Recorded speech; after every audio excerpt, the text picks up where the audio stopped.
అందరికీ నమస్తే అండి. మైథిలి వంటింటికి స్వాగతం. ఇవాళ కాకరకాయ ఫ్రై చేస్తున్నానండి. అంటే కొద్దిగా వెరైటీగా అన్నమాట. కొద్దిగా మసాలాలు ఎక్కువ వేసి ఇవాళ ఎందుకో ఇలా చేయాలనిపించిందండి. ఫ్రెష్గా ఉన్నాయి కాకరకాయలు. ఒక 5-6 తీసుకున్నాను. అయితే నేను వీటి పైన చెక్క ఏం తీయనండి, అలాగే చేసేస్తాను. నేను వీటికి ఏమేమి తీసుకున్నానంటే పల్లీలు, చింతపండు, మినపప్పు, శనగపప్పు, వెల్లుల్లిపాయలు, ధనియాల పొడి, కరివేపాకు, ఉల్లిపాయలు ఇవి అన్నమాట. ముందుగా వేడి నీళ్ళలో ఉప్పేసి ఈ కాకరకాయలు కొద్దిగా ఉడికించుకోవాలండి. సగం ఉడికితే చాలు, మొత్తం ఉడకాల్సిన అవసరం లేదు. పూర్తిగా ఉడికిపోతే ఏంటంటే మనం ఫ్రై చేసేటప్పుడు మొత్తం విడిపోతాయి అన్నమాట. హాఫ్ బాయిల్ అయితే చాలన్నమాట. ఇలా ఈ నీళ్ళు తీసి పారేయచ్చండి, అందులో కొంచెం చేదు ఏదైనా ఉంటే కూడా వెళ్ళిపోతుంది. ఇలా అన్నమాట. ఇలా సగం ఉడికాయి చూడండి. ఇప్పుడు వీటిని లోపల ఉన్న గింజలు తీసి ఓన్లీ రౌండ్స్ మాత్రం సెపరేట్గా చేసుకోవాలి. చాలా వేడిగా ఉన్నాయి, అందుకే కత్తితో తీస్తున్నాను ముందు. ఇలా గింజలు విడిగా, ఇంకా ఈ రౌండ్స్ ఉన్నాయి కదా అవి విడిగా పెట్టుకుంటున్నాను. అయితే ఈ గింజలు సీడ్స్ అస్సలు పారేయకూడదండి. ఇవి చాలా టేస్టీగా ఉంటాయి. కర్రీస్లో అయినా నేను మామూలుగా అయినా పైన చెక్కు తీయను, లోపల సీడ్స్ కూడా నేను తీయనండి. కొంతమంది ఇష్టపడరులేండి, లోపల అంతా తీసేసి వండుతారు. కానీ వీటితో పాటే వండినా ఫ్రై చేసినా చాలా బాగుంటాయండి. వాటిని పారేయకూడదు అన్నమాట. ఇంకా కడాయి పెట్టాను స్టవ్ పైన, కొద్దిగా ఆయిల్ వేసి ముందుగా పల్లీలు ఫ్రై చేస్తున్నాను. ఇలాంటి మసాలా ఫ్రైస్ చేసేటప్పుడు ఏంటంటే ఫస్ట్ ఆఫ్ ఆల్ వీటికి ప్రొసీజర్ స్టెప్ బై స్టెప్ చేసుకుంటుంటాం కదండి. సో ప్రతిసారి మనము ఎంత ఆయిల్ యాడ్ చేస్తున్నాం అనేది కొద్దిగా మనము గమనించుకోవాలి. లేదు అంటే ఆఖరికి వచ్చేసరికి అది ఆయిల్ యాడ్ అవుతూ కర్రీలో ఆయిల్ ఎక్కువైపోతుంది. నూనె సరిపడా ఉండాలి, కొద్దిగా ఎక్కువ ఉన్నా టేస్టే, కానీ మరీ ఎక్కువ ఉంటే వంటలు టేస్టీగా ఉండవండి. ఇంకా పల్లీలు వేగిపోయినాయి, తీసేసాను. అందులోనే శనగపప్పు, మినపప్పు కొద్దిగా లైట్గా ఎరుపు వచ్చే వరకు ఫ్రై చేసి పెడుతున్నాను. ఇవి చల్లారేందుకు ఫ్యాన్ కింద తీసుకెళ్ళి పెట్టాను. వీటిని తర్వాత మిక్సీలో వేయాలన్నమాట. ఇందులో ఇంకొద్దిగా ఆయిల్ యాడ్ చేశాను. ఇప్పుడు ఇందులోకి ఉల్లిపాయలు కొద్ది పెద్ద ముక్కలే కోయచ్చులేండి, ఎందుకంటే ఇవి ఎలాగో మనం మిక్సీలో గ్రైండ్ చేస్తాం కదా. ఒక 7-8 వెల్లుల్లి రెబ్బలు, తర్వాత మనం తీసి పెట్టాం కదా కరివేపాకు గింజలు, ఇవి కూడా వేసి వీటిని కొంచెం లైట్ గోల్డెన్ బ్రౌన్ కలర్ వచ్చే వరకు వేయించాలన్నమాట. ఇలా కొద్దిగా పచ్చిదనం పోయే వరకు వేయించాలి. వీటన్నిటిని చల్లార్చాలి. ఇదిగోండి ఈ లోపల పప్పులు చల్లారిపోయినాయి. వీటిని ముందుగా పొడి చేస్తున్నాను.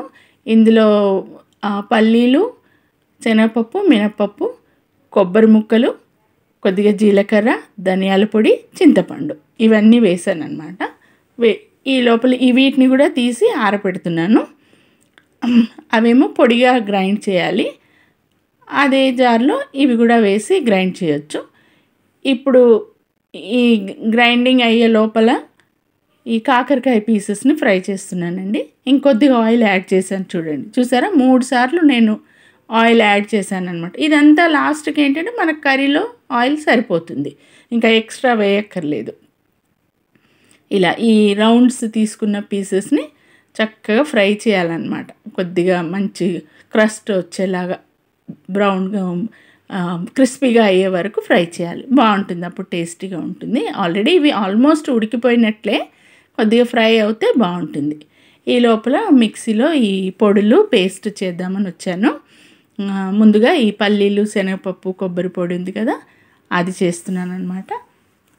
అది అయిన తర్వాత నెక్స్ట్ పేస్ట్ చేస్తాను, విడిగా చేస్తాను, 2 సపరేట్గా చేస్తాను. అదిగోండి పొడి అయిపోయింది.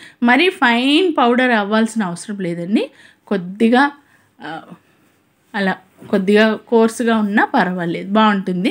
ఎందుకంటే పప్పులు కదా, మనం తినేటప్పుడు పంటి కింద టేస్టీగా తగులుతాయి అన్నమాట.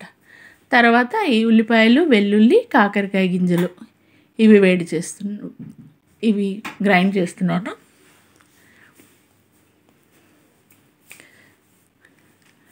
అయిపోయిందండి. ఇది కూడా అంతే, మరీ ఫైన్ పేస్ట్ చేయక్కర్లేదు, కొద్దిగా కోర్స్గా ఉంటే బాగుంటుంది. ఇలా అనమాట. ఇవి పేస్ట్ చేసేటప్పుడు నీళ్ళు ఏం వేయొద్దండి, ఎందుకంటే ఇది పొడి కూర కదా, ఫ్రై కదా, నీళ్ళు వేస్తే మళ్ళీ కూర చెడిపోతుంది. ఇలా ఈ రెండు రెడీ అయిపోయాయి. ఇది ముందుగా ఆయిల్లో ఫ్రై చేయాలి, తర్వాత ఇవి యాడ్ చేయాలన్నమాట. ఇదిగోండి కాకరకాయ ముక్కలు ఒకసారి కలిపి చూస్తున్నా, ఒక సైడ్ ఫ్రై అయ్యాయి, ఇంకో సైడ్ ఫ్రై చేయాలి. కొద్దిగా బ్రౌన్ కలర్ వస్తుంది చూడండి, క్రిస్పీగా. ఇప్పుడు ఇందులోకి అల్లం వెల్లుల్లి పేస్ట్ యాడ్ చేశాను. కొంచెం పచ్చిదనం పోవాలి కాబట్టి ఫస్ట్ అదే వేసాను.